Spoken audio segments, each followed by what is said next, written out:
he kind of got screwed over throughout the entirety of this run because the guy that's supposed to be with him was not there when they needed him most, literally for 3 years straight. I don't see how we have this anti-agenda. The only thing I give y'all is that, yeah, he definitely doesn't want to be a number one. I just feel like with everything that he said, he's either about the money or not. Like he lied at some point, I feel like, on his podcast, because I remember us having a discussion about that clip talking about, it's not about the money. Like, I just want to go to a place where the right brand of basketball is being played. But then you go on your podcast and it seems like the make it or break it deal with the Clippers wasn't a coaching change. It wasn't getting the right personnel. It's they didn't give you the contract that you wanted. And Philly did. So it could have been the last straw that broke the camel's back, or do none of y'all think that was possible as well? I'm not trying to cape for Paul George, by the way. He's not near one of my favorite players. But the way I'm seeing it, I'm just trying to call it, like, not real, because who the fuck am I? Like, we don't have the front office's point of view. But for, like, a logical standpoint here, this is, like, the final thing that could possibly happen, contract time. That's the literal last thing. This could easily be the straw that broke the camel's back. That's where I'm coming from. To be honest with you, the answer is Kawhi. Like, if I'm going to be 1,000% honest with you, the answer is Kawhi. What you're saying is true. He hasn't had Kawhi for that long. It's made him do things that he probably wouldn't have wanted to do, be the number one or whatever the case may be. He hasn't been there health-wise, et cetera, et cetera. But, and I get this, he can't come on the podcast and say it's Kawhi. Yep. Like, he literally can't get on the podcast and say it's Kawhi. So I get that. That's a good thing for your mans. I think the way that it's being presented right now is kind of strange. Because again, that part, like Biso said, there's a lie in there somewhere. That part doesn't make sense. I want the same deal Y got. I view me the same as Y. Okay, cool. Y got 3/150. Yeah, cool. All right, we'll give you 3/150 plus a trade clause. Because y'all, I don't know about y'all's loyalty. Yeah, that's weird. I'll give you that. That's weird. If I were Paul George and if I were to be 100% team Paul George, I'm like 70%. If I were to be 100%, oh yeah, Paul George did nothing wrong here, asking for the additional $9 million, I believe it would be. If he were just to straight up ask for more money, the full max, I don't have an issue with it. But the no trade clause, I think NBA fans downplay how big of a deal that is. And the problem that I'm gonna have is because mind you, what makes it strange to me, James got 270, 2 years for 70. My bad. He got 2 years for 70. At the end of the deal, James would have potentially been gone. Like James would have been gone. You would have been the only one left. Paul George is 34 years old. You've been walking into 37. Even Kawhi would have been, what did he do? 3 for y'all would have been the only two on those deals. You still could have ended up re-upping with the Clippers. I'm almost certain into your 40s. I guess even if that's the goal, I don't know. I guess the goal of every NBA player now is playing to their 40s. That's my assumption now. I don't know why, because he got a 4-year deal, which would put him at 38. I don't know what's going on. But ultimately, the way that I saw that was, I still don't like what's going on. I'm going to put something here just to save my face, to say that I want an out. Because again, you go for the trade clause and then you go for more money, which is kind of like, all right, I know they're not going to take this anyway. I'm going to push my way out, because you ultimately end up being on the East Coast. And like you and Damo said, the East Coast version of the Clippers. Unhealthy superstar that's bound to go down during the playoffs.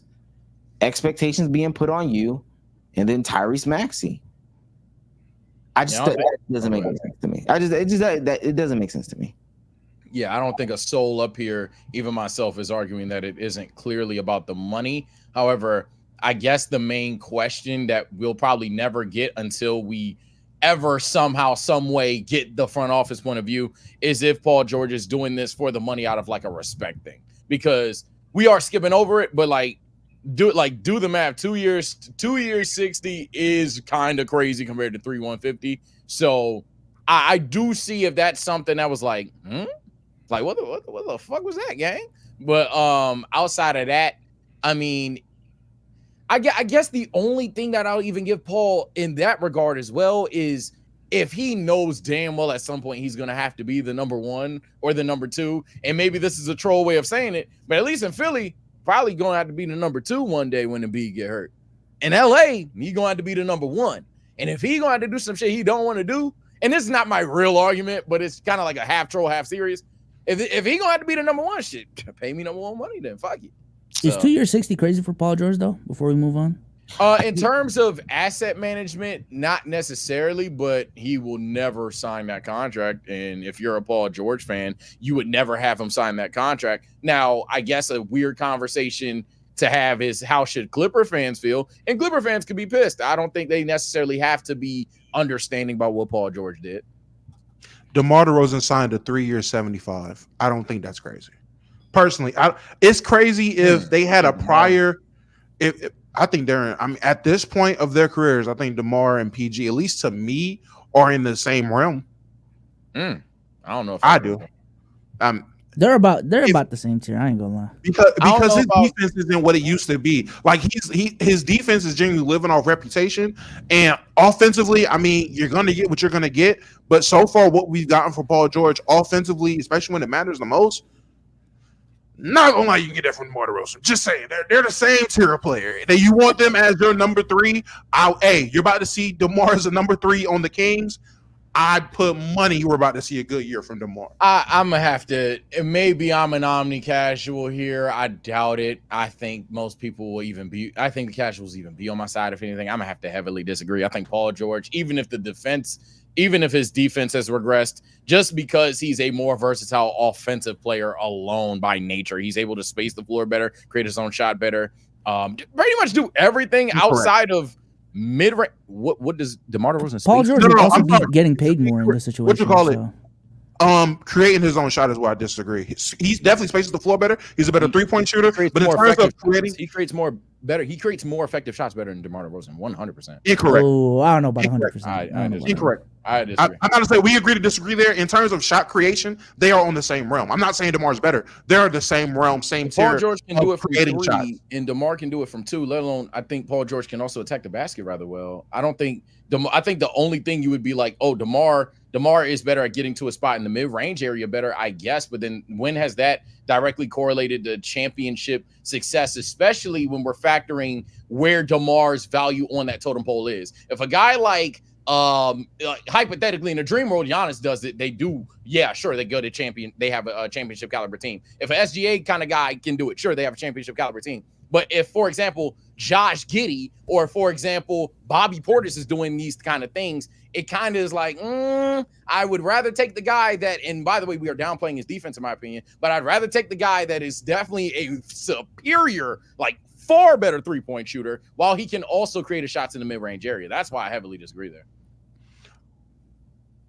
I just don't feel like Paul George's 3-point shooting is at a point to where it's outweighing the production that a DeMar DeRozan can give you, even though he is taking 2s and attacking the basket.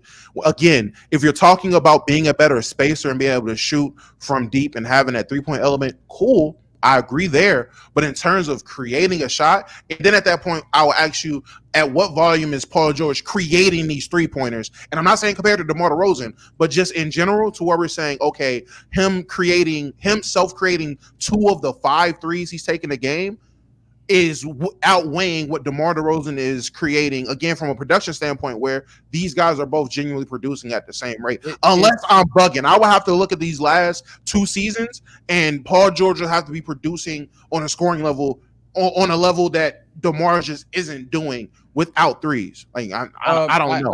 We're not talking about playmaking, where DeMar is head and shoulders the more superior playmaker. So I suppose so, but again, we're going back to how a playoff team could scheme around one versus the other. Like, for example, I think a guy like Paul George just I think just top to bottom suits playoff basketball superiorly, like just infinitely better. And if he doesn't have to be a number 1 or number 2, like how he's going to be Tobias Harris by your standards, super Tobias Harris, I think he can do super Tobias Harris. I'm not saying playoff P is the playoff guy, but I'm just saying in terms of what he brings to your team, he's definitely a more valuable player in the sense of he's a guy that, whether it's created by himself or pure production, he shoots almost 10% better from 3 on like triple the attempts. Just depends on what you need, in my opinion. In the playoffs in competitive basketball, a guy that's giving it to you. Whoa, no sketch. A guy that's able to give you production in basketball and scoring from the mid-range, from the in-between level, is highly valuable, and it's always been highly valuable. Even in the land of niggas taking threes, the thing that set people apart, a la Kyrie Irving, a la Kevin Durant when he was busting the Cavaliers' ass, a la Kawhi Leonard in 2019, a la AD and LeBron in 2020, a la Chris Middleton in 21. All of these guys, Jamal Murray against us, and when they won last year, it's always a guy giving work on the mid-range level, being able to find his shot. That's the thing that separates a lot of teams. Any team that's successful, any team that's making a push or doing something, Kyrie and Luka this year, the Celtics had it with their guys being able to hit that pull-up mid-range shot in the mid-range has always been the thing that set teams apart when they're trying to win. So DeMar DeRozan would definitely be somebody more valuable or just as valuable, because I'm not saying he's more. I'm saying they're on the same realm. You put DeMar DeRozan these last 4 years on any team that's made the conference finals, he is adding a huge amount of value and difference in terms of going to basketball. We make then. I don't think that's the correlation we make. And then also all the players you mentioned still have the ability to create and or just spot up from three. I think that's an obvious outlier when we're comparing a la Jason Tatum, a la Luka Doncic, a la Steph Curry, a la whoever, and DeMar DeRozan, in the sense that DeMar DeRozan, when you tell him to spot up and or create from three, he literally he's proven to be not that good of a three-point shooter. That would be minimizing his game drastically. And that's why I think in the postseason, you could scheme around that much easier. I think that Paul George, given the third catch and shoot role, I think it's much easier to add Paul George to a team than DeMar DeRozan to a team night in and night out. And then when we're talking about adding players to the conference, to a conference team, I don't think that's a fair conversation. I think you could just go straight Clippers. If we add DeMar DeRozan to the Clippers, I don't think that's even remotely the same basketball team anymore. I don't think that if you take any like top tier three-point shooting scoring threat and you replace them with DeMar DeRozan, I think they get significantly worse. I don't think that they're of the same value. And if you're going to say that's the bad fit, it's a bad fit. That's the point. I think if you replace DeMar DeRozan with the Paul George can mimic what DeRozan can do and or add another dimension to it. That's why I'm like, I would definitely say they're not of the same pay grade. Yeah, I don't. DeMar DeRozan would make the Mavericks and the Celtics marginally worse, greatly worse. Vastly worse. He would make them worse than Paul George, gang. I don't know. But and mind you, this whole conversation, and this whole conversation is if Paul George ain't a good defender, which I also disagree with. I've seen the numbers, so yeah, that nigga would make them worse. Because what's DeMar in the postseason? Sure. On spot ups, Paul George is better. I mean, just even in isolation, the difference isn't like the craziest. We're talking about points per possession. But a lot of DeMar's points are like post-ups and shit like that. DeMar DeRozan is a career playoff 21 on 40. What is it? I'm looking at 42%. Yeah, no. I'm literally talking about the isolation numbers. We did talk about DeMar isolation before, but a good bit of those were like post-ups. Mm-hmm. The Celtics was like, man, get down there and get a bucket, man. If the Mavericks was like, nonetheless, play get a bucket basketball. Okay, agree to disagree. All right, like, I'll say this though, Damo. They play get a bucket basketball. If you replace Paul George with, again, agree to disagree. I'm not. It's cool. I'll say this for maybe a grand agreement. I'm not paying either of these niggas. Let me say this, because mind you probably missed what I was saying. I'm saying the difference in your offenses when you have Paul George, who could also say, hey, post up down here or wait for the ball to be swung to you, is vastly different than if you say the same thing to DeMar DeRozan. Cool. Hey, go down there and get a bucket. But spot up, oh, yeah, we're helping off of your black ass. I think that's what Sage was saying, too. But the numbers support that.